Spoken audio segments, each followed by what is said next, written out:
Spiritualisme Anies, Yusuf Blegur.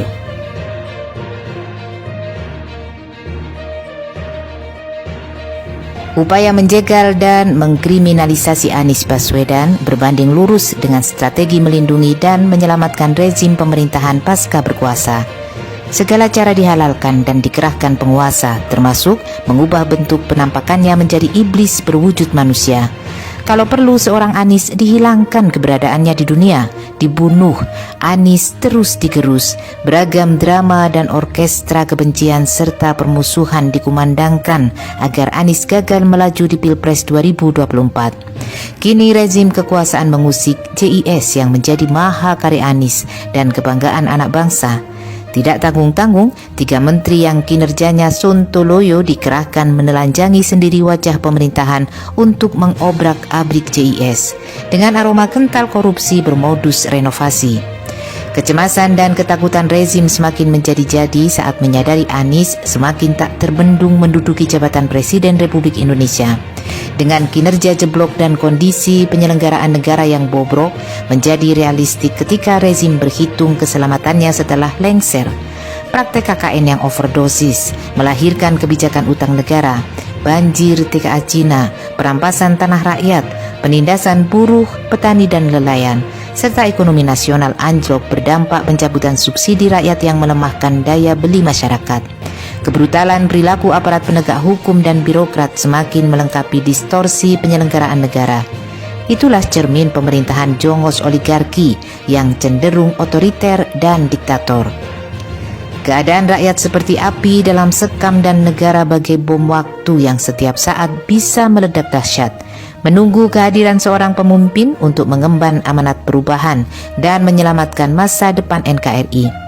Semua mimpi, kerinduan dan harapan rakyat terhadap perubahan kini mewujud pada figur Anies Baswedan. Segala capaian kinerja, terutama saat memangku jabatan Gubernur Jakarta, menjadi indikator sekaligus tolak ukur karakter dan integritas kepemimpinannya.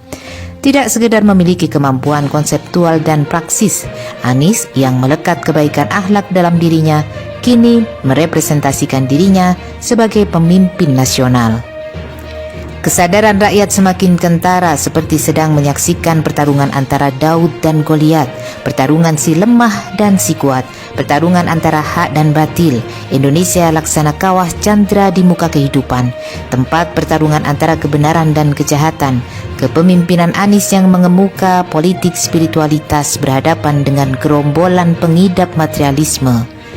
Dengan kesolehan sosial yang membungkus prestasi dan penghargaan selama mengemban amanat rakyat, Anies tak gentar sekalipun rezim tirani disokong aparat kekuasaan dan sebagian besar media massa.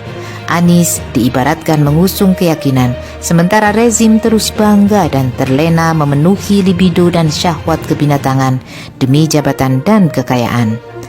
Penyelenggara negara gagal membangun keharmonisan dan keselarasan antara kesadaran ideal spiritual dengan kesadaran rasional material.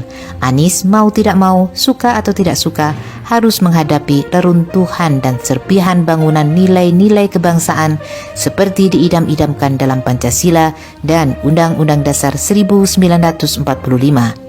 Tapi cita-cita proklamasi kemerdekaan dan keinginan para pendiri bangsa tak boleh mati. Tanah air Indonesia tidak untuk dijual. Tanah air Indonesia tidak hanya untuk segelintir orang dan golongan. Tanah air Indonesia tidak untuk bangsa asing juga.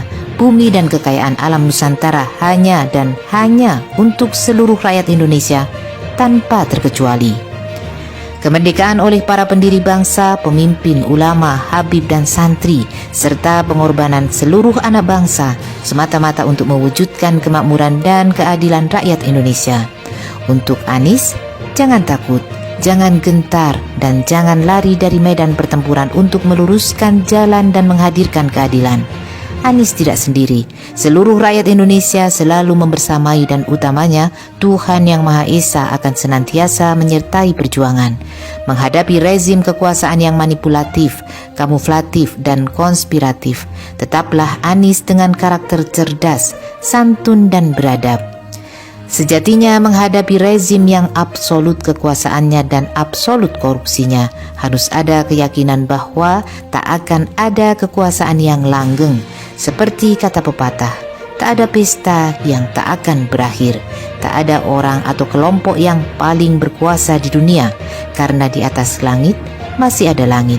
Begitu seperti dimaknai oleh spiritualitas Anies.